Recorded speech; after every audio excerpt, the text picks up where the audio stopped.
இதுல திவாகர் ஒரு இரிட்டேட்டிங்கான மேட்டர் ஒண்ணு பண்றாரு. என்னன்னா, திவ்யாட்ட இன்னைக்கு ரொம்ப வழிஞ்சுட்டே இருந்தாரு. இன்னைக்கு எபிசோட் ஃபுல் டே நான் பார்த்தேன். என்னன்னே தெரியல அவருக்கு. திடீர்னு வந்து திவ்யா பக்கம் சாயறாரு. சம்மந்தமே இல்லாம திங்கட்கிழமை காலையில வந்த உடனே திவ்யா பக்கம். என்ன நடந்துச்சு நடுவுலன்றது தெரியல.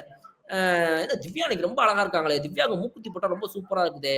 அப்டின்ட்டு. அப்புறம் வந்துட்டு இவரு நெறைய புது புது விஷயங்கள்லாம் கொண்டு வந்தாருன்னு சொன்னேன்ல கேப்டன். அதுல அவர் சொல்றாரு, இந்த டெய்லி எல்லாருமே ஒவ்வொருத்தங்க ஈவினிங் டைம்ல உட்காந்து ஒரு சாரி, ஒரு ஐ லவ் யூ ஒவ்வொருத்தவங்களுக்கும் சொல்லப் போறோம் அப்டின்ன உடனே, அப்ப நான் வந்து திவ்யாக்கு ஐ லவ் யூ சொல்லலாமா? அப்டின்றாரு. அப்புறம் வந்து திவ்யா சூப்பரா இருக்கிறா. நான் வந்து ஒருத்தவங்களுக்கு பல மனைவிகள் இருக்கக்கூடாதா?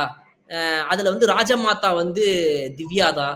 இப்படிலாம் பேசுறாரு. அந்த அந்த பொண்ணு திவ்யா அத வந்து கண்டுக்காம சிரிச்சுட்டு போயிடுறாங்க. நீ எவ்வளவு அன்கம்ஃபர்டபுள் ஆக்குவ ஒரு பொண்ண வீட்டுக்குள்ள உட்காந்துட்டு. இது என்னைக்கு திவாகருக்கு அகைன்ஸ்டா இவங்க கொண்டு வந்து மொத்தமா ஒரு நாள் நிறுத்துவாங்க அப்படிங்கிறது எனக்கு தெரியல. அவர் உஷாரா இருந்துக்கணும்னா, உஷாரா இருந்துக்கிறது அவருடைய இஷ்டம். நாமினேஷன எல்லாருமே டிஸ்கஸ் பண்ணிருக்காங்க. மொத்த வீடுமே டிஸ்கஸ் பண்ணிருக்கு. இந்த புது கேங் இருக்குல்ல, புது கேங் வந்து ஓகே இப்ப நம்ம கேங்ல யாரெல்லாம் நம்ம சேர்த்துக்கலாம்? நம்ம யாரெல்லாம் ஓட்டு போட்டா அவங்க வெளிய போவாங்க? எப்படிலாம் ஓட்டு போடுவியா? இங்க பாரு ஏய் நீ அவங்க 2 பேருக்கு போடு. ஏய் நீ இவங்க 2 பேருக்கு போடு. டவுட் வரக்கூடாது. ஏய் நீ இந்த காரணம் சொல்லு. ஏய் நீ அந்த காரணம் சொல்லு. நான் இவங்கள போடுறேன். நீ அவங்கள போடு. ஓகே புரிஞ்சு வேற யார் பாக்கி இருக்கா? இப்படி பேசி வச்சு தான் இவங்க போய் இன்னைக்கு ஓட்டு போட்டாங்க. இவ்ளோ பெரிய டிஸ்கஷன்ல.